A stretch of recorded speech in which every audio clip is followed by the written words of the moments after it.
พระเถรานุเถระอุบาสังฆะที่เคารพอย่างสูงทุกรูปเจริญสุขสวัสดีสาธุชนท่านผู้ฟังทุกคนทุกท่านสำหรับสาธุชนท่านผู้ฟังที่ให้เกียรติรับฟังรายการธรรมาภิวัตน์อันเป็นรายการวิทยุเพื่อการเผยแผ่พระพุทธศาสนาส่งเสริมการศึกษาและพัฒนาสังคมรายการนี้รับผิดชอบโดยอาตมาภาพพระสาธิตธีระปัญโยผู้อำนวยการสถาบันธรรมาภิวัตน์สถาบันเพื่อเผยแผ่พระพุทธศาสนาส่งเสริมการศึกษาและพัฒนาสังคมตั้งอยู่ณที่พักสงฆ์สถาบันธรรมาภิวัตน์บ้านศพเตินตำบลศพปาดอำเภอแม่เมาะจังหวัดลำปางรายการนี้ออกอากาศทุกวันอังคารตั้งแต่เวลาตี 5ไปจนถึง7 โมงแม่เจ้าผ่านตามเครือข่ายสถานีวิทยุคลื่นสีขาวเพื่อชาวประชาหลายคลื่นหลายสถานีหลายจังหวัดออกอากาศผ่านตามFacebook ไลฟ์ซึ่งเป็นไลฟ์สดของสถานีวิทยุวัดฝายหินแล้วก็บันทึกเทปเอาไปออกอากาศผ่านตามสถานีวิทยุเพื่อการศึกษาและพัฒนาอาชีพเรดิโอเน็ตเวิร์ก FM 99.50 เมกะเฮิรตซ์ของวิทยาลัยเทคนิคกฟผ.แม่เมาะและบันทึกเทปเอาไปออกอากาศผ่านตามเพจ Facebook ของสถาบันธรรมาภิวัตน์ซึ่งช่องทางสุดท้ายทางหลังนี้ท่านผู้ฟังสามารถไปติดตามรับฟังย้อนหลังไปcopyลิงก์ ไปคัดลอกลิงก์ส่งแชร์เอาไปให้กับญาติธรรมทั้งหลายถ้าได้ยินได้ฟังกันได้แถมตัวสาธุชนท่านผู้ฟังวันนี้เราปะกันในบรรยากาศจะว่าเป็นฤดูหนาวก็บ่ค่อยหนาวแล้ว แล้วก็มีพายุฝนหลายพื้นที่ในประเทศไทยมีฝนตกปอจุ่มปอเย็นแล้วก็ชำระฝุ่นละอองต่างๆมดไปเสี่ยงไปซึ่งสภาวะอากาศแบบนี้ท่านผู้ฟังจำเป็นอย่างยิ่งที่จะต้องรักษาสุขภาพพอกอยสุขภาพของเราให้ดีเพื่อให้เรานั่นมีอายุยืนยาวมีสุขภาพแข็งแรงอยู่ก้ำจูพระพุทธศาสนาเพื่อเจริญรุ่งเรืองไปในภายภาคหน้าท่านผู้ฟังในช่วงวันที่11ถึงวันที่14เดือนมกราคมพุทธศักราช2567ที่ผ่านมาอาตมาภาพก็ได้ไปมอบทุนสนับสนุนสถานเลี้ยงเด็กกำพร้าบ้านอัญจารแขวงนครวัดกรุงเสียมเรียบประเทศกัมพูชาซึ่งก็เป็นที่น่าเอ็นดูและเด็กละอ่อน ซึ่งเป็นเด็กกำพร้าที่สถานรับเลี้ยงเด็กเปิ้นเอามาเลี้ยงมาห่อมากอยมาดูแลอยู่แล้วก็ความต้องการ ของเปิ้นเนี่ยก็มีอยู่นักหนาจารีเอาไปมอบทุนให้50,000 บาทซึ่งต้องอนุโมทนาบุญขอบคุณกับบรรดาพุทธศาสนิกชนทั้งหลายที่ได้ร่วมกินร่วมทานได้ร่วมกันมาทำบุญในครั้งนี้บุญนี้ก็สำเร็จเสร็จสิ้นลงแล้วเป็นที่เรียบร้อยนะฮะก็มีเวลาส่วนหนึ่งก็แวะไปดูปราสาทหินนครวัดนครธมแป๊บหนึ่งนะฮะไปดูความยิ่งใหญ่ความอลังการของศาสนาพราหมณ์แล้วก็ศาสนาพุทธเดิมทีเนี่ยท่านผู้ฟังนครวัดนครธมเนี่ยเป็นสร้างปราสาทขึ้นมาก็เพื่อที่จะบูชาเทพเจ้าในศาสนาพราหมณ์เป็นหลักแต่พอมาถึงพุทธศตวรรษที่7พระเจ้าชัยวรมันที่7เปิ้นนับถือพระพุทธศาสนาเพิ่งรู้นะว่าเหตุที่เปิ้นนับถือพระพุทธศาสนาเพราะว่า พระมเหสีแฟนเปิ้ลเนี่ยเป็นพุทธมาก่อนเสร็จแล้วด้วยความที่แฟนเปิ้ลอยากจะให้สามีคือพระเจ้าชัยวรมันที่7นับถือพระพุทธศาสนาก็เลยเปิ้ลได้เรียนรู้คำสอนของพระพุทธศาสนา แต่ว่าพุทธศาสนาที่เปิ้ลนับถือเนี่ยบ่ได้เป็นพุทธศาสนาเถรวาทแบบเขาแต่เป็นพุทธศาสนาแบบมหายานแบบจีนแบบไต้หวันแบบญี่ปุ่นแบบทิเบตเป็นแบบนั้นนะฮะซึ่งมันก็เข้ากันกับศาสนาพราหมณ์ซึ่งเป็นทุนเดิมมีเรื่องของการอ้อนวอนขอมีเรื่องของการดลบันดาลมีเรื่องอิทธิฤทธิปาฏิหาริย์เปิ้ลก็เลยเอาพระพุทธรูปไปใส่ไว้ในปราสาทนครวัดนครธมมันก็มีอยู่2ลักษณะก็คือลักษณะที่มันเป็นพราหมณ์ลักษณะที่มันเป็นพุทธในข้อนี้เนี่ยท่านผู้ฟังอาตมาภาพก็นึกถึงว่าทำไมศาสนาพราหมณ์หรือเรื่องของอิทธิฤทธิปาฏิหาริย์ดลบันดาลเนี่ยมันถึงฟูเฟื่องมาในประเทศไทยพระเจ้าชัยวรมันที่7หรือพราหมณ์ในส่วนของขอมในยุคพุทธศตวรรษที่1ถึงพุทธศตวรรษที่7หรือหลังๆมาเนี่ยมีอิทธิพลสูงมากท่านผู้ฟังแผ่ขยายอินอาณาเขตเข้ามาในประเทศไทยโดยเฉพาะจังหวัดบุรีรัมย์สุรินทร์ศรีสะเกษจะหันปราสาทหินคล้ายๆกันเหมือนกับปราสาทหินนครวัดนครธมแล้วก็กินยาวมาจนถึงจังหวัดเพชรบูรณ์จังหวัดลพบุรีแล้วก็จังหวัดลำพูนเจ้าแม่จามเทวีที่เข้ามาลำพูนเนี่ยก็เอาพระพุทธศาสนาในสายมหายานเข้ามาตวยเอาจะพอจากศิลปะของพระรอดพระคงพระเปิมพระบางที่แตกออกมาจากกุต่างๆจากเจดีย์ต่างๆเนี่ยก็มีลักษณะเป็นพุทธศาสนาแบบมหายานเพราะฉะนั้นมันก็เข้ากันกับพุทธศาสนาแล้วก็ศาสนาพราหมณ์ก็เลยกลืนกินกันไปมันก็เลยทำให้ประเทศไทยในวันนี้เนี่ยเวลามีพิธีกรรมศาสนาพิธีอันอย่างต่างๆเนี่ยมันก็มีผสมปนเปกันไปตึงพุทธตึงพราหมณ์แถมบ้าป้อเป็นผีตัว เป็นผีเข้ามาแทรกตัวในประเทศไทยเนี่ยมันก็มีอยู่3อย่างเบื้องต้น คนในประเทศนี้สมัยก่อนเป็นสยามประเทศหรือเมินกว่านั้นเนี่ยเปิ้ลนับถือธรรมชาติก็คือผีที่จะโดนบันดาลให้เฮาเป็นอย่างนั้นอย่างอี้เกิดเหตุเพศภัยแผ่นดินไหวน้ำนองไฟไหม้ฟ้าผ่าคนทั้งหลายในยุคโบราณเนี่ยเปิ้ลก็มองว่าเป็นสิ่งที่เทพเจ้าเป็นคนทำก็เลยนับถือผีเบื้องต้นก่อนในประเทศไทยต่อมาเมื่อพราหมณ์ศาสนาพราหมณ์เข้ามาภูมิภาคเหล่านี้ก็นับถือศาสนาพราหมณ์เพราะว่าอย่างที่บอกกับท่านผู้ฟังว่ามันใกล้เคียงกันกับพุทธศาสนามหายานมีเรื่องของการดลบันดาลมีเรื่องของเทพมีเรื่องของศักดิ์สิทธิ์อิทธิฤทธิปาฏิหาริย์ก็เข้ากันได้และท้ายที่สุดเนี่ยพุทธศาสนาก็เข้ามามีทั้งมหายานและเถรวาท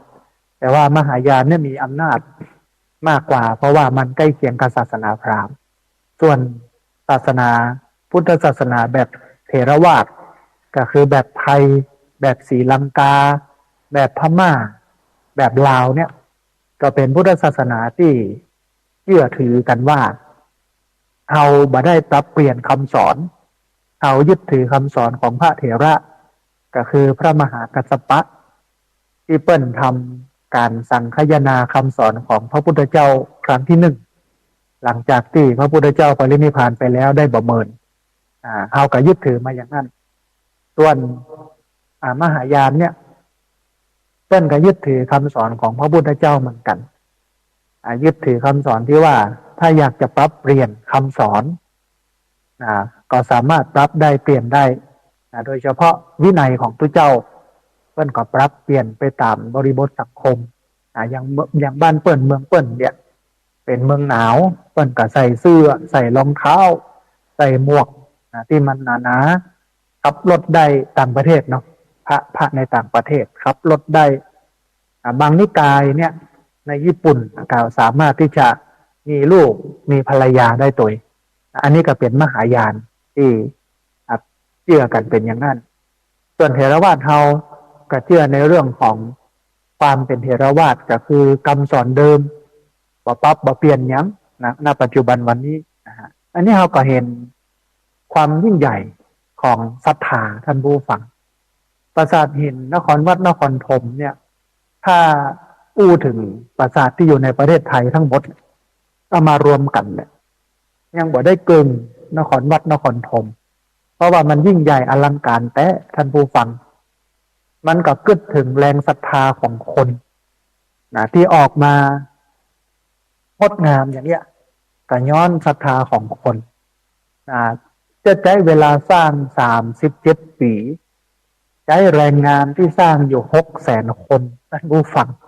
37 ปี600,000 คนสร้างปราสาทนครวัดนครธมขึ้นมาไม่ใช่ธรรมดาเนาะนะฮะแล้วก็ลวดลายหินซึ่งเป็นหินอันดินทรายเนี่ยแกะสลักลวดลายต่างๆอลังการงานสร้างซึ่งเป็นความเชื่อของศาสนาพราหมณ์อันนี้ก็เป็นเรื่องศรัทธาคนที่จะทำได้อย่างอี้เนี่ยต้องศรัทธาล้นหลามแล้วก็แห่งข้อคิดหนึ่งก็คือในส่วนของไม่ยิง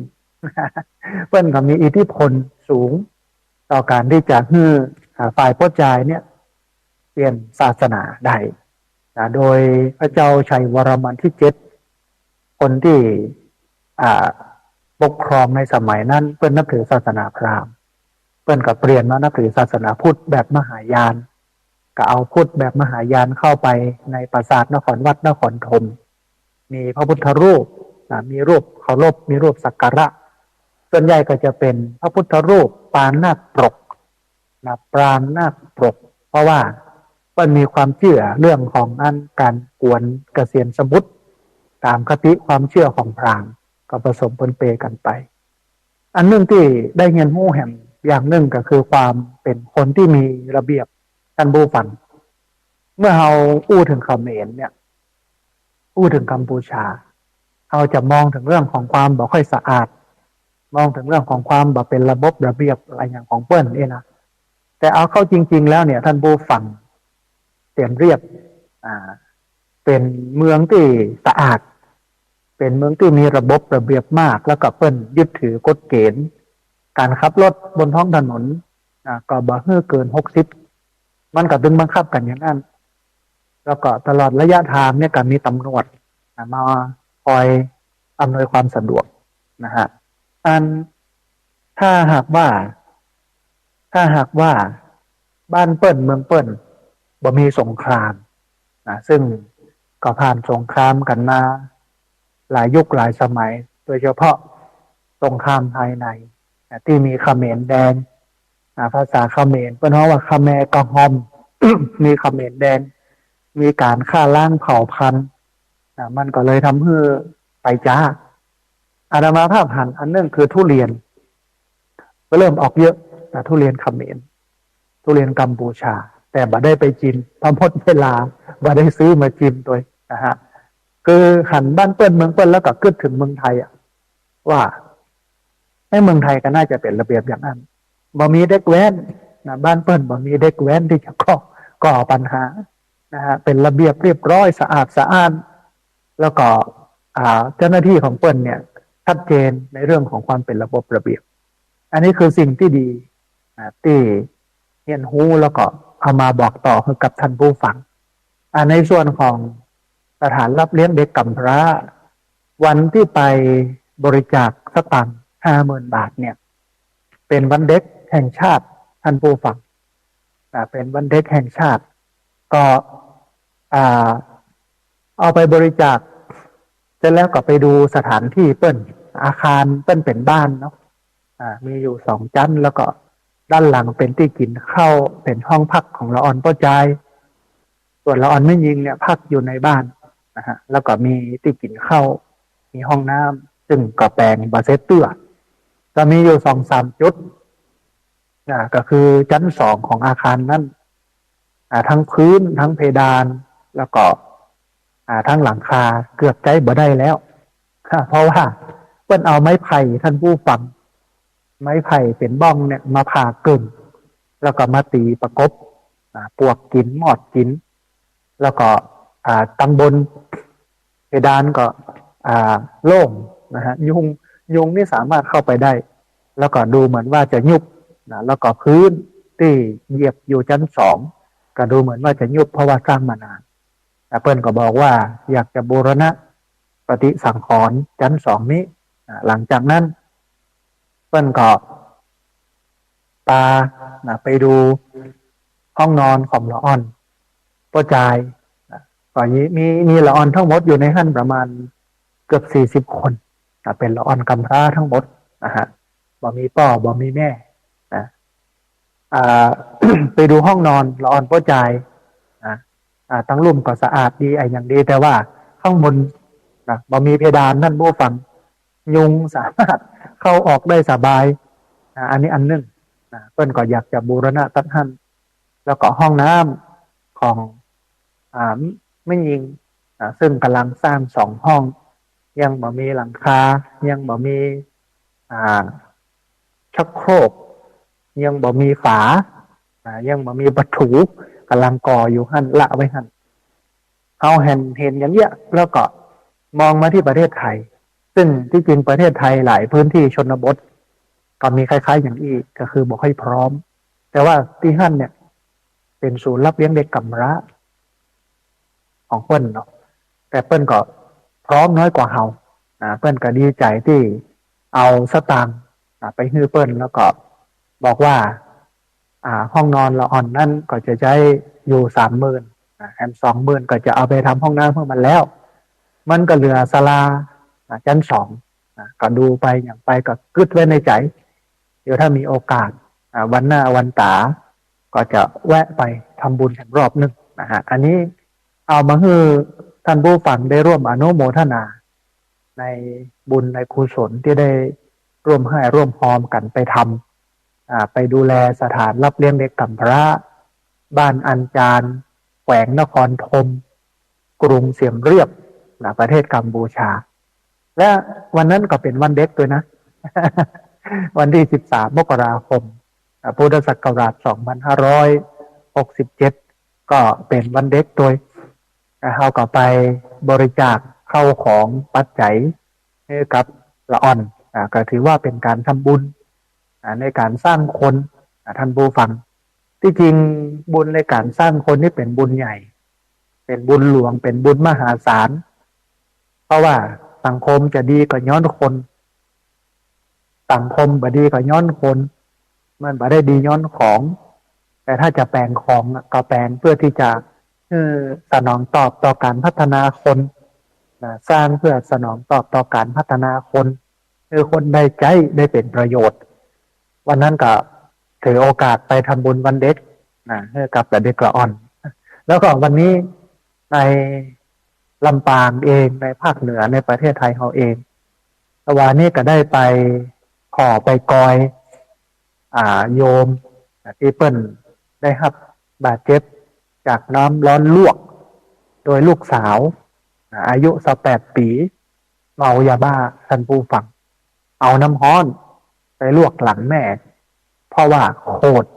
ที่แม่เนี่ยหน้าบางงามบัรับแขกเพราะว่าวันนั้นเนี่ยเปิ้ลตาแฟนใหม่มาหรอกแล้วก็จะเนี่ยกับข้าวยำหมูยออีก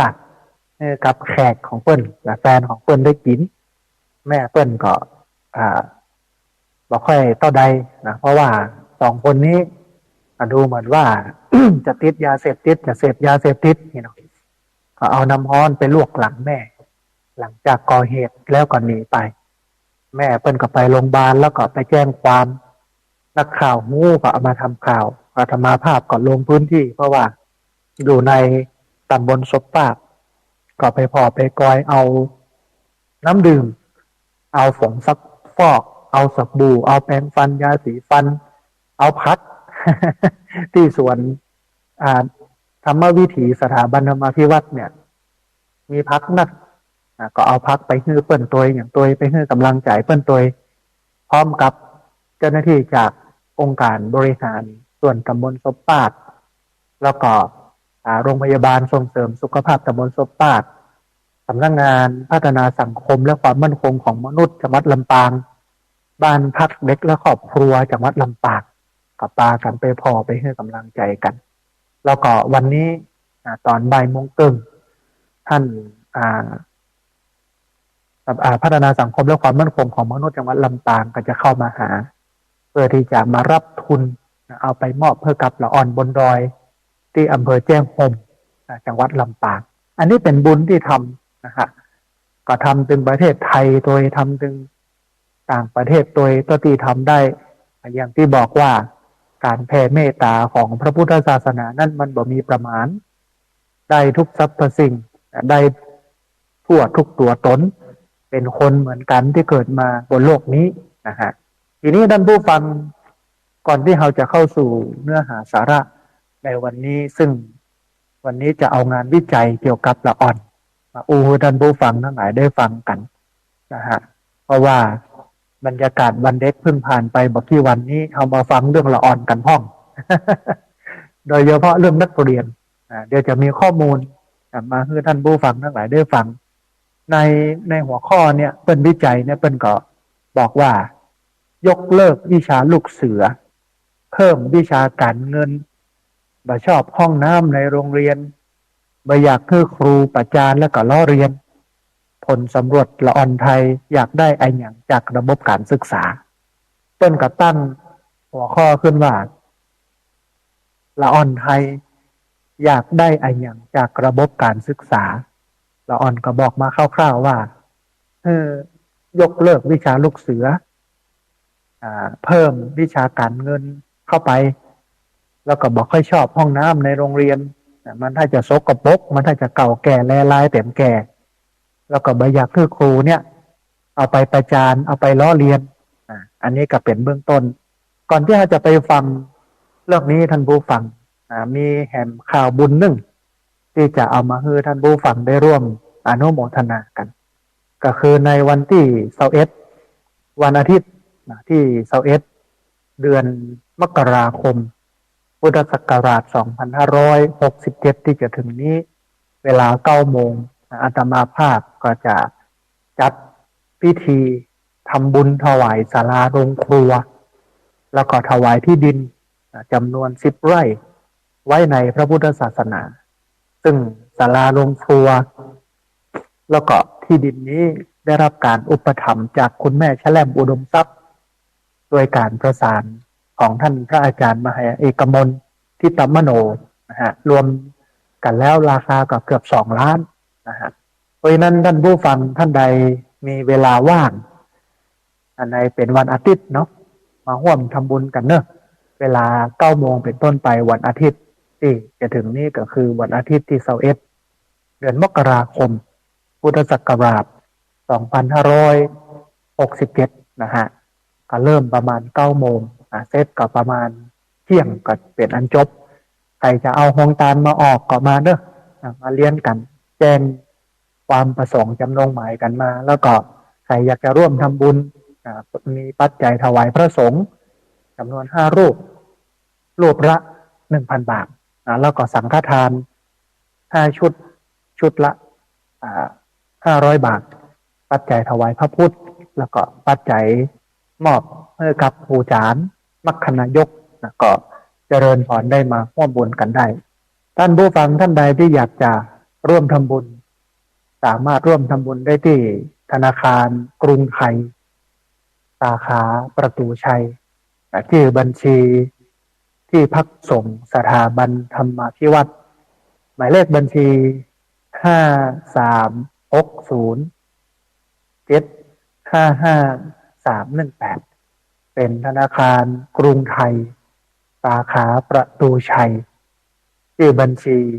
ที่พักสงฆ์สถาบันธรรมาภิวัตรหมายเลขบัญชี53607553185360755318นะฮะเอาละท่านผู้ฟังเข้ามาสู่เนื้อหาสาระของเราที่เกริ่นไว้ในตะกี้นะฮะก็เนื่องในวันเด็กแห่งชาติซึ่งตรงกับวันเสาร์ที่2ของเดือนมกราคมของทุกปีมูลนิธิแพททูแพทเปิดได้จัดทำแบบสอบถามนักเรียนระดับชั้นมัธยมศึกษาปีที่จะขออภัยระดับชั้นประถมศึกษาปีที่1ก็คือป .1 ถึงมัธยมศึกษาปีที่6ก็คือม .6 เอาตั้งแต่ป .1 จนถึงม .6 ทั่วประเทศในช่วงเวลาในช่วงวันที่9ถึงวันที่11มกราคม2567ที่ผ่านมาเพื่อสำรวจความคิดเห็นในประเด็นต่างๆที่เกี่ยวข้องกับระบบการศึกษาไม่ว่าจะเป็นกฎเกณฑ์ในโรงเรียนการเรียนการสอนครูโดยผลการสำรวจ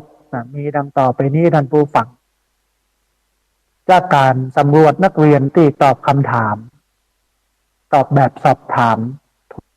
ทั่วประเทศทั้งหมด 1,985 คนปะว่าเป็นกระจายเนี่ย จำนวน 488 คนเป็นไม่ยิงจำนวน 1,247 คนแล้วก็เป็น LGBTQ ก็คือพวกเพศที่3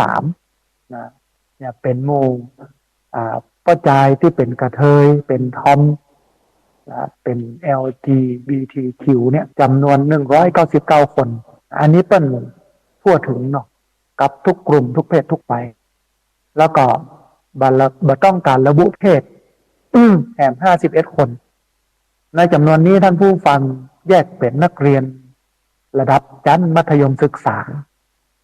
ขออภัยระดับชั้นประถมศึกษาจำนวน163 คนระดับชั้นมัธยมศึกษาจำนวน 1,772 คนแล้วก็ชั้นปวชแห่ง50 คนแล้วก็เมื่อแยกพื้นที่ของนักเรียนที่ตอบแบบสอบถามตามภาคก็จะปะว่าเป็นนักเรียนในภาคกลางนักที่สุดจำนวน746 คนคิดเป็นเปอร์เซ็นต์ได้อยู่ 37.58% รองลงมาก็คือภาคตะวันออกเฉียงเหนือจำนวน709 คนคิดเป็นเปอร์เซ็นต์ก็อยู่ที่ 35.72% ภาคเหนือก็คือบ้านเฮาเนาะจำนวน248 คนคิดเป็นเปอร์เซ็นต์ก็ 12.49% ภาคใต้จำนวน194 คนคิดเป็นเปอร์เซ็นต์ก็อยู่ที่ 9.77% ภาคตะวันออก49 คนคิดเป็น2.47% แล้วก็ภาคตะวันตกจำนวน39 คนคิดเป็น 1.9% ทีนี้ท่านผู้ฟังมันก็มีคำถามเป็น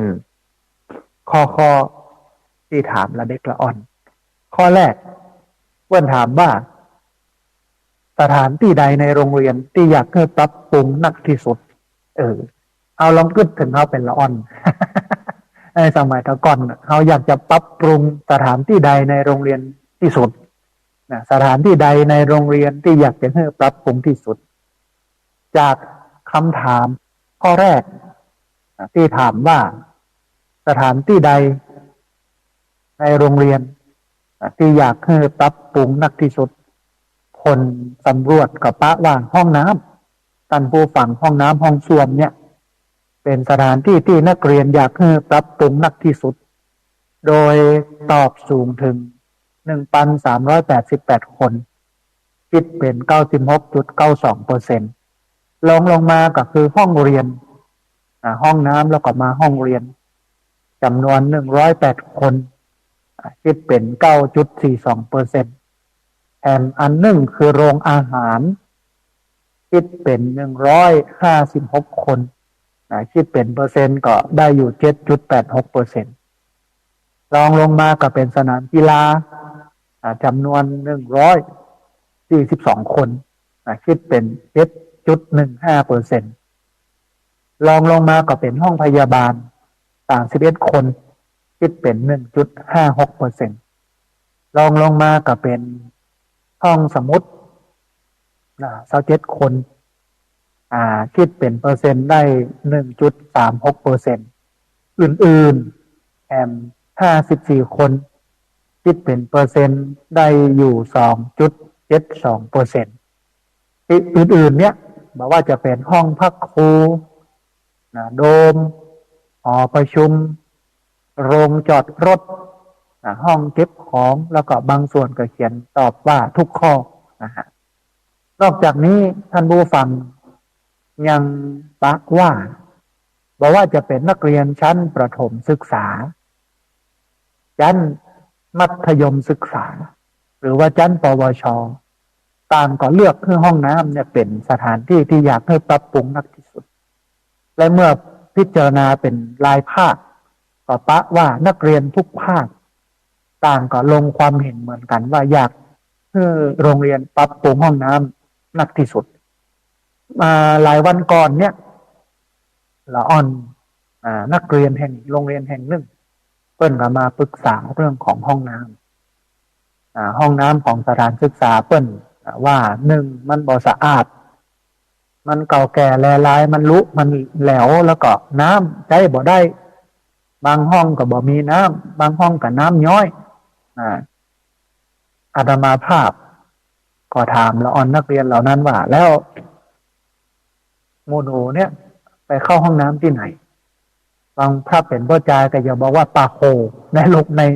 ในสถานศึกษาเพราะว่ามันกว้างบางคนก็บอกว่าต้องออกไปใจข้างนอกปั๊มน้ำมันห้องอะไรอย่างห้องอันเนี้ยมันตรงกับรายงานการวิจัยที่เปิ้นกำลังวิจัยอยู่นี่เพราะฉะนั้นท่านผู้ฟังที่ฟังอยู่เนาะท่านไหนเป็นกรรมการสถานศึกษาท่านไหนเป็นครูเป็นผู้อำนวยการสถานศึกษาหรือมีส่วนเกี่ยวข้องกับสถานศึกษาก็ต้องไปบอกไปแจ้งครูทั้งหลายถึงข้อนี้นะฮะก็คืองานวิจัยเนี่ยเปิ้นวิจัยกันตั้งแต่ละอ่อนชั้นประถมศึกษาปีที่1จนถึงมัธยมศึกษาปีที่6รวมไปถึงระดับปวชก็คือวิชาชีพตย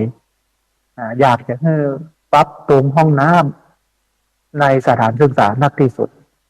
ข้อที่สองท่านผู้ฟัง เปิ้นถามว่ากฎที่บ่ชอบนักที่สุดในโรงเรียนคืออันหยังกฎอันหยังที่บ่ชอบนักที่สุดสำหรับคำถามว่ากฎเกณฑ์ของโรงเรียนเรื่องใดที่นักเรียนบ่ชอบนักที่สุดนั้นถ้าปะว่านักเรียนบ่ชอบโรงเรียนกำหนดทรงผมนักที่สุด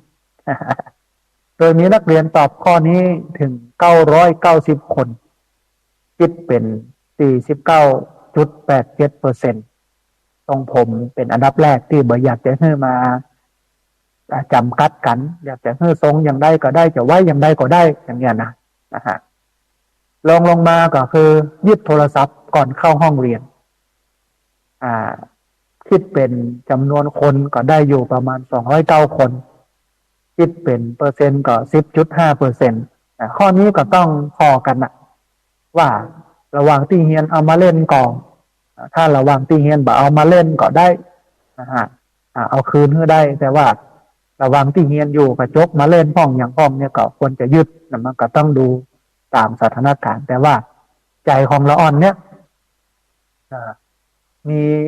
มีถึง209 คนหรือ10.5%เนี่ยบ่อยากให้ยึดนะฮะอันดับที่3ท่านผู้ฟังกฎของโรงเรียนที่ห้ามแต่งหน้า อันนี้จะเป็นละอ่อนไม่ยิง จำนวนถึง195 คนคิดเป็นเปอร์เซ็นต์ก็คือ9.82%อยากจะให้แต่งหน้าได้นะฮะแล้วก็บังคับให้ใจกระเป๋าของโรงเรียนที่จริงจะใจกระเป๋าอันใดอย่างใดก็ได้แต่โรงเรียนเป็นบังคับให้ใจกระเป๋าของโรงเรียนก็อยากจะให้เปลี่ยนบ่อยากจะใจกระเป๋าของโรงเรียนมีจำนวน150 คนคิดเป็นเปอร์เซ็นต์ก็คือ7.56%แถมอันหนึ่งคือการห้ามทำสีผมจำนวน121 คนคิดเป็นเปอร์เซ็นต์จำนวน6.10%นะฮะนักเรียนบางคนก็บอกว่าก็จะไปยุ่งอะไรอย่างกับหัวของข้าเจ้าเนี่ยนี่เนาะเฮียนก็เฮียนได้นะทรงเนี่ยยังก็ได้สีอะไรยังก็ได้รูปผมนี่นะฮะแต่มันเรื่องคือเล็บต้องสั้น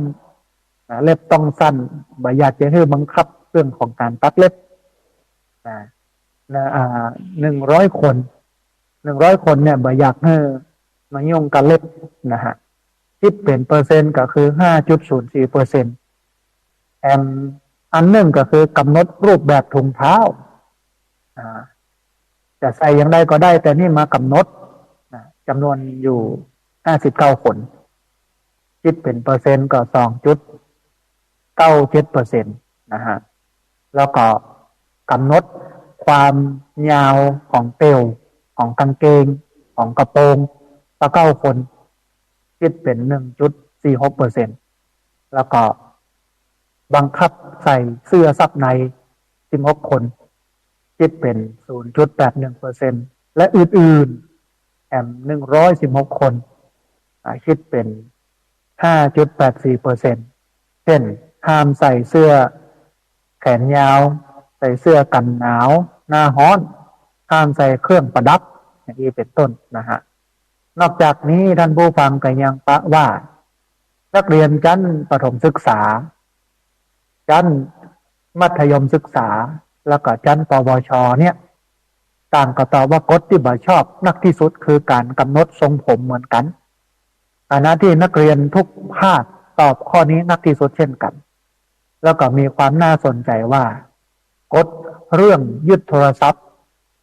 ก่อนเข้าห้องเรียนเนี่ยนักเรียนภาคตะวันออกเฉียงเหนือตอบข้อนี้นักที่สุดกว่าภาคอื่นๆในขณะที่กฎเรื่องของการห้ามแต่งหน้าทาแก้มเนี่ยนะแต่งหน้าทาปากเนี่ยปะว่านักเรียนที่ตอบนักที่สุดข้อนี้ก็คือภาคกลางละอ่อนภาคกลางอยากจะให้แต่งหน้าทาแก้มไปโรงเรียนได้อันนี้คือในส่วนของเรื่องของกฎที่บ่ชอบนักที่สุดแถมอันนึงคือการลงโทษของครูที่บ่ชอบนักที่สุดท่านผู้ฟังพูดถึงเรื่องการลงโทษข้อเนี้ยก็ปะว่าการประจานต่อหน้าเพื่อนเป็นสิ่งที่นักเรียนบ่ชอบนักที่สุดโดยมีนักเรียนเลือกตอบข้อนี้ถึงจำนวน777 คนคิดเป็นเปอร์เซ็นต์ก็ได้อยู่ 39.14% ลงมาก็คือการด่าด้วยถ้อยคำหยาบคายจำนวน356 คนคิดเป็นเปอร์เซ็นต์จำนวน 17.93% อันดับ3ก็คือก้อนผมหรือว่าตัดผมที่ผมยาวแล้วแบบไปตัดครูก็เอากรรไกรหรือว่ามีดเงียบมากล้อนผมจำนวนอยู่284 คนคิดเป็นเปอร์เซ็นต์ก็ได้อยู่ 12.49% แถมเรื่องนึงก็คือการยึดโทรศัพท์จำนวน182 คนคิดเป็นเปอร์เซ็นต์ก็อยู่ที่ 9.17%ให้ไปสกอตจัมป์ให้ไปวิ่งรอบสนามอันนี้เป็นการลงโทษเปิ้นก็บ่อยากจะให้เนี่ยจำนวน130 คนคิดเป็นเปอร์เซ็นต์ก็ได้อยู่ที่ 6.55% การตีจำนวน107 คนบ่อยากให้ตี คิดเป็นเปอร์เซ็นต์ก็ได้อยู่ที่ 5.39%คือนั่งตากแดดอันนี้เป็นจำนวนอยู่66 คนคิดเป็นเปอร์เซ็นต์ก็ได้อยู่ที่ 3.32%แล้วก็อื่นๆคิดเป็น 5.99%เช่นหักคะแนนความประพฤติเก็บเงินโดยปรับโดยการยึดเงินยึดของอย่างเงี้ยอันนี้คือการลงโทษที่ละอ่อนบอกค่อยชอบฮะนอกจากนี้ยังปะว่านักเรียนชั้นประถมศึกษาชั้นมัธยมศึกษาแล้วก็ชั้นปวชเนี่ยตอบเหมือนกันในอันดับ1แล้วก็2ก็คือว่าบ่อยากให้ครูประจานต่อหน้าเพื่อนแล้วก็ด่าด้วยถ้อยคำหยาบคายและที่สำคัญที่สุดนักเรียนทุกเพศก็ตอบตรงกันแล้วก็ทุกภาคเพราะว่าจะเป็นชั้นประถมและมัธยมตอบมาเป็นอันดับ2ก็คือว่าบ่อยากให้ครูด่าด้วยถ้อยคำหยาบคายยกเว้นภาคตะวันตกที่อันดับ2คือการตัดผมซึ่งเมื่อพิจารณาเฉพาะนักเรียนที่ตอบในเรื่องการก้อนผมการตัดผมก็จะปะว่าสูงเป็นอันดับ2ในกลุ่มนักเรียนเพศชายแล้วก็ LGBTQ ในขณะที่เรื่องการตีนั้นนักเรียนหญิงจะตอบข้อนี้มากกว่านักเรียนเพศอื่นๆอันนี้คือการลงโทษของครูที่นักเรียนบ่ชอบที่สุดนะฮะแถมเรื่องหนึ่งคือเรื่องที่อยากให้ครูเข้าใจแล้วก็ช่วยเหลือนักที่สุดนักเรียนอยากให้ครูเข้าใจแล้วก็ช่วยเหลือนักเรียนนักที่สุดสำหรับข้อนี้เนี่ยปะว่าเรื่องที่นักเรียนตอบนักที่สุดก็คืออยากให้ครูเข้าใจเงื่อนไขที่ต่างกันของนักเรียนแต่ละคนอยากจะให้ครูเข้าใจเงื่อนไขของนักเรียนแต่ละคนเช่นคิดเป็นเปอร์เซ็นต์ได้อยู่ 21.21%อันดับที่3คือความแตกต่างทางกายภาพเช่นรูปร่างความสูงสีผิวถึง382คนคิดเป็นเปอร์เซ็นต์ได้ 19.24% แล้วก็ความหลากหลายทางเพศจำนวน282คนคิดเป็นเปอร์เซ็นต์ได้อยู่ 14.21% แล้วก็อื่นๆจำนวน93คนคิดเป็น 4.69% เช่นความสามารถที่แตกต่างกันของนักเรียนแล้วก็การโดนบูลลี่นะฮะนอกจากนี้ท่านผู้ฟังยังปะว่านักเรียนชั้นประถมศึกษามัธยมศึกษาแล้วก็ระดับปวชต่างเลือกอันดับ1เหมือนกันก็คืออยากให้ครูเข้าใจเงื่อนไขที่แตกต่างกันของนักเรียนแต่ละคนเช่นอยากจะให้ครูเนี่ยเข้าใจปัญหาครอบครัวของแต่ละคนปัญหาส่วนตัวแล้วก็นักเรียนทุกภาคนี่นะท่านผู้ฟังยังเลือกคำตอบว่าอยากให้ครูเข้าใจเงื่อนไขที่แตกต่างกันของนักเรียนแต่ละคนเหมือนกันด้วยแล้วก็ยังมีความน่าสนใจว่านักเรียนเกือบทุกภาคที่เลือกปัญหาสุขภาพจิตมาเป็นอันดับ2เนี่ยยกเว้นภาคตะวันออกที่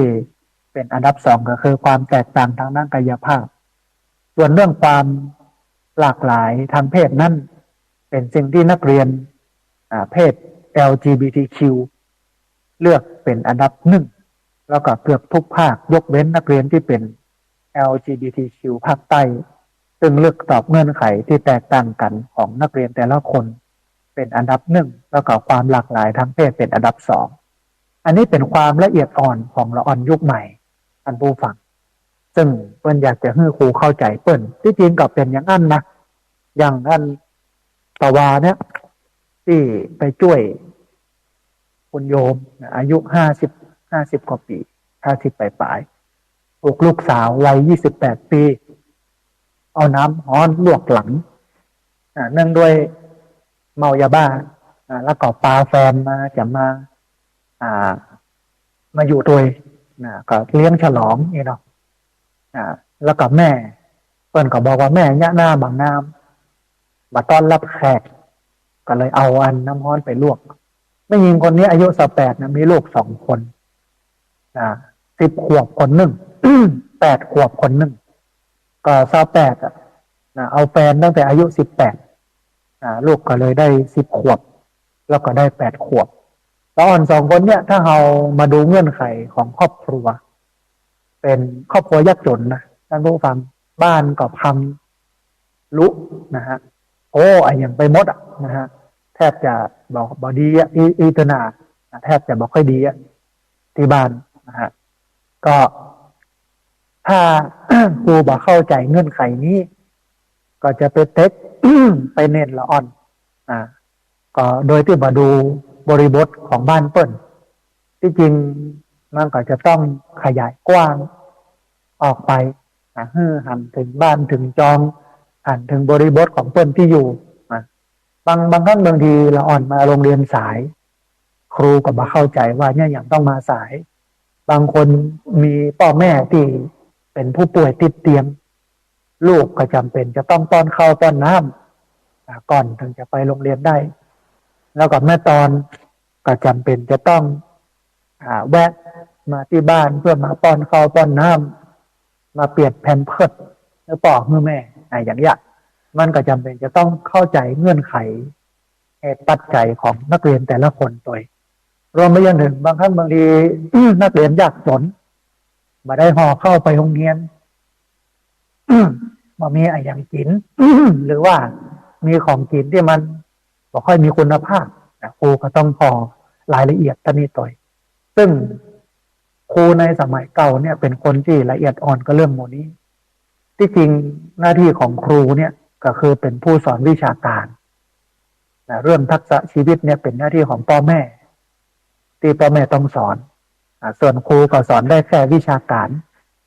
ในสมัยตะก่อนมันเกินกว่าวิชาการเพื่อนเป็นห่วงลูกศิษย์ไข้เจ็บเป็นเย็นไข้ไข้บ่ได้มาก็ต้องไปเยี่ยมไปพอที่บ้านต้องไปให้กำลังใจไปตักเตือนเวลาลูกศิษย์กระทำความผิดสมัยตะก่อนนะแต่สมัยนี้ก็บ่ค่อยเท่าใดคือสอนแล้วก็จบออกจากห้องเรียนไปก็หมดละเนี่ยบ่ได้พอลึกซึ้งมากกว่านั้นอาจจะเป็นเพราะบริบทสังคมมันเปลี่ยนไปอาจจะเป็นเรื่องของสิทธิมนุษยชนตัวที่ทำให้เข้าถึงละอ่อนได้ยากขึ้นไปแตะเนื้อต้องตัวไปบุกไปตีไปเนี่ยอย่างที่มันเป็นการลงโทษมันก็เหมือนว่าเป็นการทารุณกรรมกับเด็กละอ่อนนะฮะเพราะว่าโลกยุคใหม่มันเน้นเรื่องสิทธิมนุษยชนเรื่องความเสมอภาคของคนนะฮะซึ่งก็เป็นสิ่งที่ดีแต่ว่าเมืองไทยเองจะต้องปรับตัวกับเรื่องนี้ให้นักขึ้นอย่างกรณีที่ช่วงก่อนนะมีอดีตมีเจ้าคณะจังหวัดหนึ่งที่กำลังสวดมนต์ทำวัดอยู่แล้วก็ไลฟ์สดทีนี้เนนที่อยู่ตั้งหลังก็รับเนนน้อยรับแล้วก็งบมูบอยู่หั่นอีกสองป่อเปิ้นก็เลยลุกขึ้นไปเปิดกระโหลกนะฮะแล้วก็เตะน้อยหนึ่งก็ทำให้คนวิพากษ์วิจารณ์ที่จริงถ้าเป็นยุคสมัยก่อนก็แบบมีอย่างนี้นักแต่ว่ายุคนี้สมัยนี้มันต้องเปลี่ยนระบบในการลงโทษนักข่าวหลายช่องเพิ่นก็บอกว่าทันสมัยในการใช้เทคโนโลยีแต่ว่าล้าสมัยในการลงโทษมันก็อยู่ที่มุมมองของคนที่เป็นลูกศิษย์ลูกหาของหลวงพ่อที่ได้ดิบได้ดีเป็นใหญ่เป็นโตเพิ่นก็บอกว่าโอ้แต่ก่อนโดนมาหมดแล้วหมู่เนี้ยย้อนโดนมาอย่างเงี้ยก็เลยทำให้ได้ดิบได้ดีแต่คนรุ่นใหม่ก็เพิ่นบอกว่าบ่อยากให้เนี่ยเพราะว่ามันเป็นสิทธิมนุษยชนมันเป็นการละเมิดสิทธิของบุคคลมันก็มี2 กระแสเนาะทั้งเก่าทั้งใหม่ซึ่งมันก็เป็นเรื่องที่ต้องทำวิจัยแล้วก็เป็นเรื่องที่ต้องเรียนรู้นำไปสู่จุดที่มันไปด้วยกันได้ว่าจะมอกใจจะอย่างไรนะฮะแถมอันหนึ่งท่านผู้ฟังสิ่งที่บ่อยากให้ครูทำนักที่สุดสิ่งที่นักเรียน บ่อยากให้ครูทำนักที่สุดข้อนี้เนี่ยก็คือที่เป็นบ่อยากให้ครูทำก็คือการล้อเรียนนักเรียนด้วยเรื่องกายภาพบ่อยากให้ครูล้อเรียนนักเรียนเรื่องกายภาพ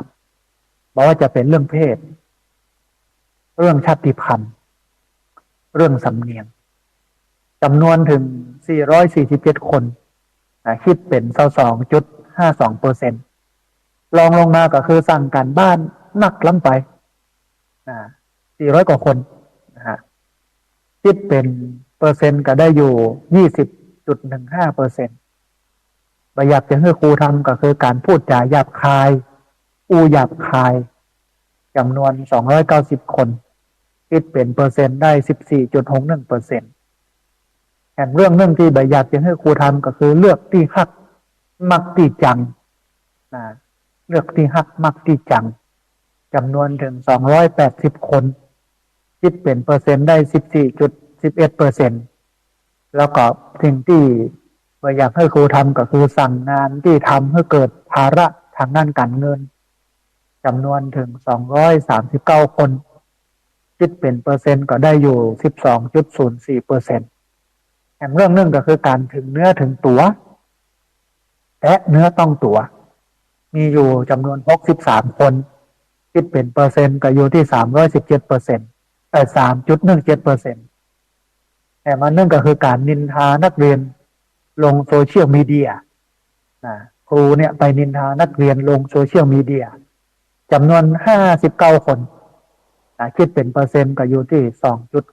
2.97%แล้วก็ใจนักเรียนทำงานในเรื่องส่วนตัวจำนวน54 คนคิดเป็นเปอร์เซ็นต์ก็ได้อยู่ 2.72%แล้วก็บ่อยากให้ครูทำก็คือรับสอนพิเศษแล้วออกข้อสอบก็คือถ้าใครไปเรียนพิเศษกับครูเนี่ยก็จะได้สิทธิพิเศษเพราะว่าสิ่งที่ครูจะออกข้อสอบก็คือสิ่งที่สอนพิเศษนักเรียนที่บอกมีสตางค์นักเรียนที่บ่ได้ไปเรียนพิเศษก็จะบอกค่อยได้ข้อสอบชุดนี้นักเรียนจำนวน42 คนบ่เห็นด้วยกับพฤติกรรมอย่างนี้คิดเป็นเปอร์เซ็นต์ได้อยู่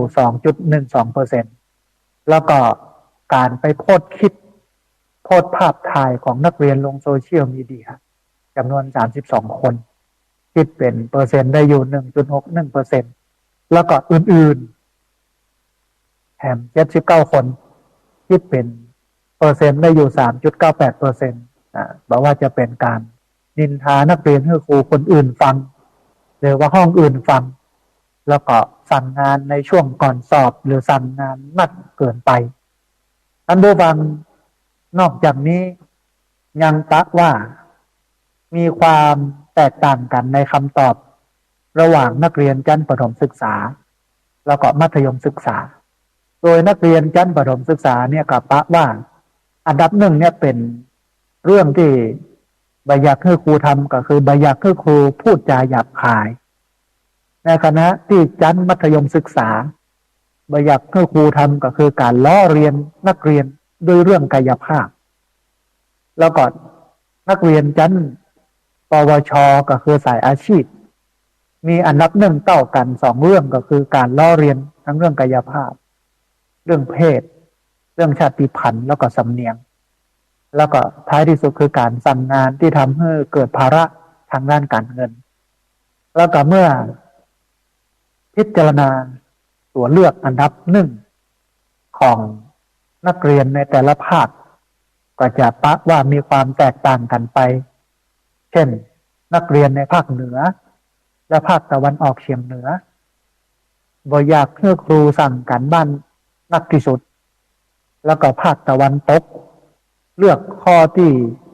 เลือกที่รักมักที่ชังมาเป็นอันดับหนึ่งก็คือบ่อยากให้ครูเนี่ยเลือกที่รักมักที่ชังส่วนภาพที่เหลือเหมือนกันก็คือบ่อยากให้ครูล้อเลียนนักเรียนด้วยเรื่องทางด้านกายภาพเรื่องเพศเรื่องชาติพันธุ์เรื่องสำเนียงอันนี้คือสิ่งที่นักเรียนบ่อยากให้ครูทำนักที่สุดนะฮะถ้าครูทำเรื่องเหล่านี้แล้วมันก็เป็นแผลในหัวใจของเราอ่อนมันรู้สึกอายมันรู้สึกที่ลำบากทีนี้ มีแหมข้อหนึ่งนั่นโบฟังคือสิ่งที่นักเรียนอยากให้มีนักที่สุดนะนักเรียนอยากให้มีนักที่สุดน่าสนใจว่าจะเป็นไอ้อย่างอ่าจำนวน757 คนคิดเป็นเปอร์เซ็นต์ได้38.14%เนี่ยเปิ้นอยากให้ชั่วโมงเรียนน้อยลงนักที่สุด ว่าอยากจะเรียนนักนะฮะว่าอยากจะเรียนนักจำนวน757 คนคิดเป็นเปอร์เซ็นต์38.14%ถ้าไปเทียบกับประเทศกัมพูชาเข้าเรียน8 โมงเมื่อเช้าเลิกเรียน5 โมงแรงนะฮะของเปิ้ลนี่เรียนนักกว่าเฮาเนอะท่านผู้ฟังแต่ว่าเปิ้ลบ่มีอาหารกลางวันเหมือนเฮาต้องให้นักเรียนปิกมากินข้าวตอนที่บ้านแล้วก็ปิกไปโรงเรียนนะฮะของเปิ้ลนี่เรียนนักกว่าเฮาแต่ว่านักเรียนบ้านเฮาเนี่ยก็บอกว่าอยากจะให้ชั่วโมงเรียนเนี่ยมันน้อยลงจำนวนถึง705 คนคิดเป็นเปอร์เซ็นต์ก็ได้อยู่38.14%ลองลงมาท่านผู้ฟังคือนักเรียนอยากใส่ชุดไปเวทไปโรงเรียนก็คือชุดอะไรอย่างก็ได้ไปโรงเรียนซึ่งตอนนี้ก็เป็นโอกาสดีที่หลายๆโรงเรียนเพิ่นบ่ได้ยึดติดกับเรื่องอย่างอี้ก็เปิดโอกาสให้นักเรียนใส่ชุดอะไรอย่างก็ได้มาแต่ว่าบ่ได้ตลอดทั้งอาทิตย์คือ5 วันจันทร์ถึงศุกร์ใส่วันใดวันหนึ่งอย่างเปิ้นใส่ชุดอะไรอย่างก็ได้ไปโรงเรียนลองลงมาอันดับ3ก็คืออยากให้มีกิจกรรมประเมินครูจำนวนถึง231 คนคิดเป็นเปอร์เซ็นต์ก็ได้อยู่ประมาณ11.64%แล้วก็อยากจะแต่งชุดนักเรียนตามเพศสภาพอย่างเช่นหมู่ที่เป็นกระเทยหมู่ที่เป็น LGBTQ หมู่ที่เป็นเกย์เป็นทอมเพิ่นก็อยากจะแต่งชุดตามเพศสภาพของเปิ้นในข้อนี้มีนักถึง189 คนคิดเป็นเปอร์เซ็นต์ก็อยู่ที่ 9.52%มีนักจิตอยากจะให้มีนักจิตวิทยาในโรงเรียนจำนวน185 คนคิดเป็นจำนวน 8.32%ในข้อนี้ก็น่าสนใจท่านผู้ฟังเรื่องของนักจิตวิทยาในโรงเรียนเนี่ยเพราะว่าวันนี้นักเรียนเป็นโรคซึมเศร้านักขึ้นประเทศไทยมันขาดนักจิตวิทยาหมอจิตวิทยาบอกค่อยมีทั่วประเทศเนี่ยมีแค่200 กว่าคนส่วนใหญ่กระจุกตัวอยู่ที่ภาคกลางบางจังหวัดก็มีคนเดียว2 คนอย่างเงี้ยนะฮะก็ศึกษาดูรายละเอียดคนบ่อยากจะไปเรียนเพราะว่ารายได้มันน้อยต้นอยากจะไปเรียนหมอศัลยกรรมหรอหมอผ่าตัดหมอฟันหมอรักษาคนอะไรอย่างนู้นนะฮะส่วนหมอที่เกี่ยวข้องกับเรื่องของงานจิตเรื่องของความซึมเศร้าเรื่องหมอสุขภาพจิตเนี่ยมีน้อยในประเทศไทยเรานะฮะเปิ้นก็อยากจะให้มีนักจิตวิทยาในโรงเรียนเพื่อเอาไว้ปรึกษาในการแก้ไขปัญหาความเครียดของระนิดละอ่อนโดยนะฮะข้อนี้น่าสนใจท่านผู้ฟังและมีแห่งข้อหนึ่งก็คืออยากจะให้โรงเรียนนั้นมีอินเทอร์เน็ตฟรีจำนวน157 คนคิดเป็นเปอร์เซ็นต์